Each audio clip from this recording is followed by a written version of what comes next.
Hello, my name is Martin. I'm a linguist and a translator. Welcome to my language channel. Today we're going to talk about adverbs, adverbial clauses, and adverbial phrases in English. Let's start with adverbs. An adverb is a word that describes or modifies a verb, an adjective, or another adverb. Many adverbs end in ly, but there are exceptions. For example, lovely ends in ly, but is an adjective and not an adverb. Some adverbs also double as adjectives. For example, in this sentence, I am well enough to have a piece of cake. Here, well is an adjective meaning healthy. Another example, the cake is rising well. Here, well is an adverb that describes how the cake is rising. Another sentence, this cake looks very good. Here, the word very is an adverb that modifies the adjective good. Here's another example. This is the very recipe I was looking for. Here, very is an adjective meaning exact. Here are some examples of adverbs shown in red. Adverb used to describe a verb. Tom put the desk together easily. Adverb used to describe an adjective. The instructions were very easy to follow. Adverb used to describe another adverb. Tom put the desk together quite easily. There are 6 basic types of adverbs in English. Adverbs of time, adverbs of manner, adverbs of degree, adverbs of place, adverbs of frequency, and conjunctive adverbs. Let's start out with adverbs of time. Adverbs of time answer the question when, and as such, modify or describe the verb of a statement. They are usually placed at the beginning or at the end of a sentence. Common adverbs of time are now, tomorrow, always, recently. Here are some examples of adverbs of time in sentences, shown in red. Tomorrow I will start my new classes.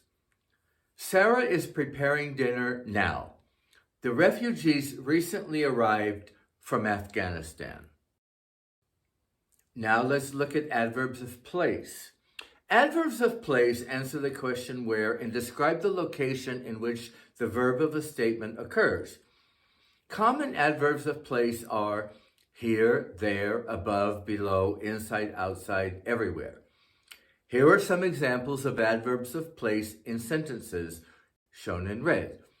Larry went to school here. There is the place where we found the used books.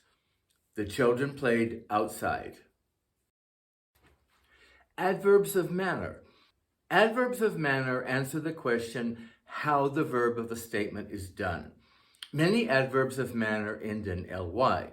Here are some examples of adverbs of manner in sentences, shown in red. The police approached the stalled vehicle cautiously. The traffic was moving slowly. The owner politely explained that the house was not for sale. Now on to adverbs of degree. Adverbs of degree describe the level or intensity of a verb, an adjective, or even another adverb. They answer the question how much or to what extent. Examples of adverbs of degree are to, enough, quite, just, hardly, almost, very. Here are some examples of adverbs of degree used in sentences, shown in red. Her new friend talked too much. The dinner was hardly sufficient for the entire family. Sally was very excited about her new job. Adverbs of frequency. Adverbs of frequency answer the question how often the verb in a statement occurs. Common adverbs of frequency are often, again, never, always, normally, seldom.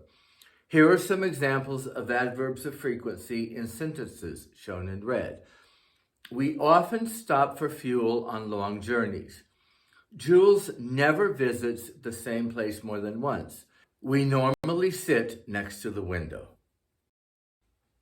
Now let's talk about conjunctive adverbs.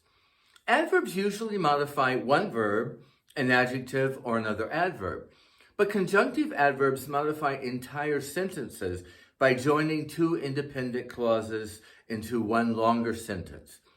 They are used for addition, comparison, contrast, emphasis, etc.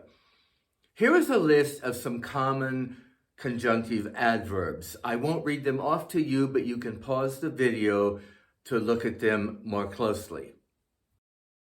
Conjunctive adverbs can join two independent clauses in either of the following ways.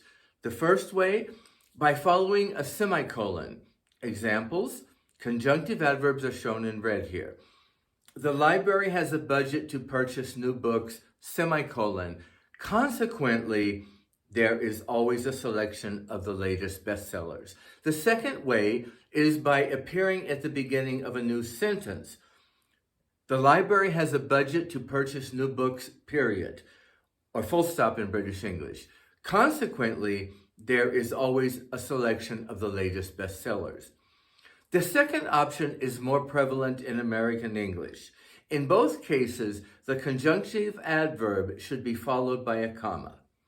For more information on the use of conjunctive adverbs, check out my video on clauses, phrases, and conjunctions. Now let's look at adverbial clauses and phrases. Adverbial clauses and phrases are groups of words that function as adverbs. That is, they modify a verb, an adjective, or another adverb. A clause has both a subject and a verb. A phrase can have a subject or a verb, but not both or neither. Adverbial clauses are dependent clauses because they don't make much sense on their own. For example, because it was raining. This clause depends on another clause to complete a thought. The picnic was canceled because it was raining. This adverbial clause explains why the picnic was canceled and as such functions as an adverb. When an adverbial clause comes first in a sentence, it is usually separated by a comma. Because it was raining, comma, the picnic was canceled. Here are some examples of adverbial clauses. The ladies began packing up once the rain started. Or, once the rain started, comma, the ladies began packing up. It started raining after they had set the table. Or, after they had set the table, comma, it started raining. The girl continued playing while the ladies put the food away. Or, while the ladies put the food away, comma, the girl continued playing. Adverbial phrases are groups of words, like prepositional phrases and expressions of time, that function as adverbs. Here are some examples of adverbial phrases in sentences. They placed the cake on the table. Here, on the table is a prepositional phrase that functions as an adverb of place. The party will begin this afternoon. Here, this afternoon is an expression of time that functions as an adverb of time. The guests will arrive in a few minutes. Here, in a few minutes, is a prepositional phrase as well as an expression of time that functions as an adverb of time. Henry will open his gifts after the toast. Here, after the toast is a prepositional phrase that functions as an adverb of time. Now let's review what we have learned about adverbs. Adverbs are words that describe or modify a verb, an adjective, or another adverb. There are 6 basic types of adverbs in English. Adverbs of time, of manner, of degree, of place, of frequency, and conjunctive adverbs. Adverbial clauses are groups of words containing a subject and a verb that function as adverbs. They are dependent clauses because they cannot stand alone. Adverbial phrases are groups of words without a subject and verb that function as adverbs. They are usually prepositional phrases or expressions of time. So that wraps it up for today's video on adverbs in English. If you have found this information helpful, be sure to like this video and click on the subscribe button for more like this one. Thank you so much for watching.